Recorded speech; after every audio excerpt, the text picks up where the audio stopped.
Hello साथियों, अस्सलाम वालेकुम। कैसे हैं आप लोग? आज हम बात करेंगे ट्रेन हादसा जो पश्चिम बंगाल में दार्जिलिंग में हुआ था उसके ऊपर। एक्चुअली होता क्या है, हमारे देश में बहुत सारी ऐसी गतिविधियाँ होती हैं जिससे बस तादादों का जो है ना अंदाज़ा लगता है। जिस तरीके से कोई भी मतलब ट्रेन हादसा हुआ या कोई एक्सीडेंट हुआ या कोई भी फैक्ट्री में आग लगी या किसी तरीके की कोई बिल्डिंग बन रही है वो गिर गई, तो उसमें जो मरने वालों की तादाद है, तो जो गवर्नमेंट बस एक आंकड़ा देती है कि इतने लोग मरे। उनकी नज़र में सिर्फ एक ये चीज़ रहती है, एक आंकड़ा रहता है, ना कि उनके नज़र में ये रहता है कि इतने परिवार उजड़ गए। ठीक है, तो इन सब चीज़ों के पीछे किस चीज़ का हाथ होता है, और ये सलूशन आज तक की नहीं मिला। आप होता क्या है कि कोई भी ट्रेन हादसा हुआ या किसी तरीके का कोई रोड एक्सीडेंट हुआ या कोई बिल्डिंग गिरी, अभी जल्दी में आपका गुजरात में एक मॉल के अंदर जो एक गेम जोन था उसमें आग लगी थी। उसमें क्या हुआ कि बहुत दिन तक की जो है सोशल मीडिया पे बहुत ज़्यादा वो एक्टिव रहा और लोगों ने बहुत ज़्यादा प्रतिक्रियाएं दी और बहुत बड़े बड़े पॉलिटिशियन वहाँ पे गए और न्यूज़ में बस ये हुआ कि इतने से इतने लोग मरे। उन लोगों के ऊपर लोकल गवर्नमेंट ने बोल दिया कि जो इनको इतना मुआवजा मिल जाएगा, इतना इनको मुआवजा मिल जाएगा। तो ये गरीब आदमी और मिडिल क्लास आदमी सिर्फ एक तादाद का हिस्सा बन चुका है। जो आप देखते होंगे कि एक कोई चुनाव प्रचार हो रहा है, उसके बाद में गरीब आदमी जो पीछे खड़े होके जो तालियां बजा रहा है, तो वो भी एक तादाद का हिस्सा होता है कि पता चला फुला की पार्टी में 1.5 लाख आदमी, फुला की रैली में मतलब जो है 2000 आदमी।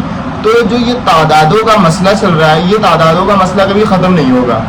ठीक है, हर आदमी आता है, अपनी राजनीति चमकाता है, उसके बाद चला जाता है। अभी जो हाल ही में जो एक्सीडेंट हुआ उस पर भी जो रेल मंत्रालय थे, तो पता चला कि सारे न्यूज़ चैनल वाले वहाँ पे कैमरे लेके पहुँच गए कि रेल मंत्री दुर्घटना स्थल पे पहुंचे। अरे रेल मंत्री दुर्घटना स्थल पे पहुंचे वो दूसरी बात है, सबसे पहली बात ये है कि रेल मंत्री उस वक्त क्या कर रहे थे जिस वक्त ये ऐसी एक्टिविटी हुई। हमारे देश में अक्सर करके आज फुला टाइम हुआ कि जो है पता चला कि एक साल में एक हादसा हो गया, फिर अगले साल दूसरा हादसा हो गया। आज तक की किसी भी तरीके का कोई परमानेंट सोल्यूशन ही नहीं हो पा रहा है। कोई भी ऐसा केस होता है तो पता चला कि वो पहुंचे वहाँ पे उन्होंने संवेदना जाहिर की, उसके बाद में उन्होंने वहाँ में मुआवजे का जो है ऐलान कर दिया और उसके बाद वो जो है कहेंगे मंत्री जी की जय जय, मंत्री जी की जय जय, मंत्री जी की जय जय। अब वो अपनी जय जयकार करवाने जा रहे हैं कि वहाँ पे जितने लोगों के घर उजड़े, जितने परिवार के लोग, ऐसे लोग होते कि जिनके एक परिवार का एक बंदा कमाने वाला था वो खत्म हो गया।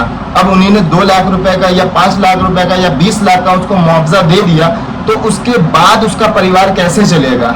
उसके माँ, उसका भाई, उसकी बीवी, जिसका शौहर खत्म हुआ, उसकी बीवी क्या करेगी? जिसके बच्चे अनाथ हुए और जिस माँ का एक बच्चा था वो अगर जो है वो खत्म हो गया, तो इन सब चीज़ों का जिम्मेदार कौन होगा? कब तक की जो है मंत्री और विधायक और प्राइम मिनिस्टर और ये सारे पॉलिटिशियन कब तक की ये जो मतलब जो है ना अपने करप्शन का जो ठेकरा है दूसरों के ऊपर थोपते रहेंगे कि फुला की गलती से ये हुआ, अब उस पर जांच होगी। उस पर जांचों में होता क्या है, आज तक की जितने भी हादसे हुए कभी इस तरीके का कोई मामला ही नहीं हुआ कि उस हादसे के जो भी उस टाइम के जो अधिकारी थे उनको सस्पेंड किया जा रहा है, या अगर आप सस्पेंड भी कर रहे हैं तो उनके उस दौरान जितना भी उनकी जो तनख्वाह थी वो तनख्वाह को काटा गया कि नहीं काटा गया। इस तरीके के बहुत सारे सवाल साथियों जो है हमारे जो निजी जिंदगी है उसमें रहते हैं कि हम लोगों को पता ही नहीं चलता। हमारे लोगों का तो मसला वही हो गया, गाय भैंस की तरीके जिस तरफ हकाल दिया गया उस तरफ हम हकल के चले जाते हैं।